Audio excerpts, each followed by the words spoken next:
Halo Soundtrackers. Sekarang saya berada di kebun sawit yang berumur 1,5 tahun dan ini sudah mulai berbunga. Wah, ini sawit-sawitnya 1,5 tahun sudah mulai berbunga. Apakah resepnya dan bagaimana perawatannya? Kita ikuti terus video dari saya agar para Soundtrackers tidak salah dalam memilih bibit kelapa sawit, karena kita ingin berinvestasi jangka panjang. Jadi pemilihan bibitnya itu harus hati-hati. Nih contoh bunganya yang umur 1,5 tahun tanam, bunganya sangat banyak sekali. Ciri yang pertama sawitnya yaitu kita pilih yang ada kliwir-kliwirnya. Ini adalah ciri sawit yang bagus untuk kita tanam atau yang cepat untuk berbunganya. Kemudian yang kedua, kita pilih batangnya ini yang besar. Batang bawahnya ini di pembibitan itu kita cari yang besar. Sehingga dijamin pembuahannya nanti juga akan cepat.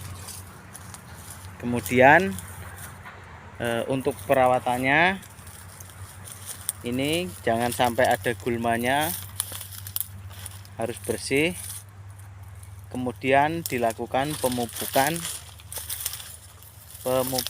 sawit nih dengan NPK setahun 2 kali ya. Jadi dari tanamnya itu 2 minggu setelah tanam kita pupuk, yaitu dengan urea, dengan dolomit. Kemudian nanti 6 bulannya baru kita campur dengan NPK. Ini sawit-sawitnya. Nah, ini malah sudah ada yang berbentuk buah pasir umur 1,5 tahun. Nih ada 1, ada 2, ini ada 3. Ini hampir rata-rata ini sudah berbuah. Jadi kita sebagai anak muda tidak rugi jika harus berinvestasi kelapa sawit. Apalagi sekarang harga kelapa sawit sangat mahal, tapi harga minyak gorengnya tidak ada malah di Indonesia ini. Kan lucu, negara penghasil kelapa sawit tapi minyak gorengnya malah sedikit atau langka. Jadi perlu dipertanyakan. Ini sawit-sawitnya nih.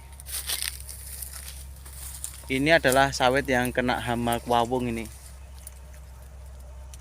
Ini telat pengaplikasiannya atau pengendaliannya dengan puradan, sehingga pucuk-pucuknya ini dimakan. Jadi menghambat pertumbuhan ini. Saya telat melihatnya atau mengontrolnya. Jadi ini banyak yang terserang ini. Ini ada juga ini. Satu ini. Pucuknya atau pupusnya ini udah hilang malah. Oh, tapi udah mulai tunas lagi ini. Nggak apa-apa.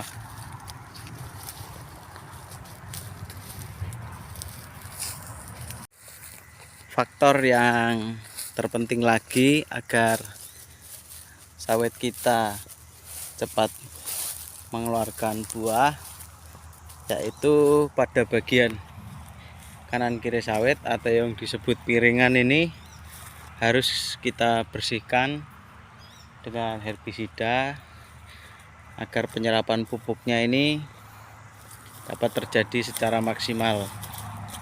Nah, ini contoh lagi yang berbunga. Ini kecil-kecil cabai rawit ini. Sawitnya sawit kok dipanggil cabai. Kecil-kecil sawit rawit. Nah, walaupun kecil, calon bunganya ini banyak sekali. Nah, ini piringannya ini harus kita bersihkan agar dalam pemupukan dapat secara efektif terserap oleh tanaman. Dan ini pada tengah gawangan ini tidak dibersihkan tidak apa-apa, biar lahan itu terasa dingin, jadi akar-akar tanamannya itu tidak mati. Yang penting jangan tumbuh kayu-kayuan tinggi. Nah, itu kalau tinggi itu sangat berbahaya, mengganggu perkembangan tanaman sawitnya. Nah, ini sawit yang terkena hama juga, ini hama wawung. Ini kering pucuknya ini. Ini kalau ditarik ini pasti bisa lepas karena dia udah busuk. Ini. Nah, busuk kan? Nih. Ini terkena hama ini. Nih. Busuk sawitnya. Ini menghambat sekali ini. Ini karena telat ini. Telat untuk mengontrol, ini harusnya udah diberi furadan ini. Tapi kemarin saya lupa, jadinya ada beberapa tanaman sawit yang dirusak oleh hama. Cukup sekian dulu video kali ini. Nantikan video saya yang panen sawit ini ya.